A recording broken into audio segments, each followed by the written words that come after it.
நேர்களே, முக்கிய செய்தி. ஜூன் 2வது வாரத்தில் தமிழக சட்டப்பேரவை கூடுவதாக அறிவிப்பு வெளியாக இருக்கிறது. மக்களவை தேர்தல் முடிவுகள் வந்ததும் ஜூன் 2வது வாரத்தில் தமிழக சட்டப்பேரவையானது கூடுகிறது. ஜூன் 4ஆம் தேதி மக்களவை தேர்தலுக்கான முடிவுகள் தெரிந்துவிடும். அதன் பிறகு ஜூன் 2வது வாரத்தில் தமிழக சட்டப்பேரவை தொடங்கி நடைபெற இருக்கிறது. சட்டப்பேரவை கூட்டத்தொடரில் மானிய கோரிக்கைகள் மீதான விவாதம் நடைபெற இருக்கிறது. குறைந்தபட்சம் 25 நாட்களாவது தமிழக சட்டப்பேரவை நடைபெறும் என்ற தகவல் நமக்கு கிடைத்திருக்கிறது.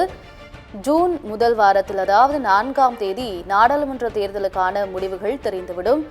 அதன் பிறகு ஜூன் 2வது வாரத்தில் தமிழக சட்டப்பேரவையானது கூடுகிறது. நாடு முழுவதும் தேர்தல் நன்னடத்தை விதிமுறைகள் அமலில் உள்ளதால் மாநில அரசின் செயல்பாடுகள் முடங்கியுள்ளன.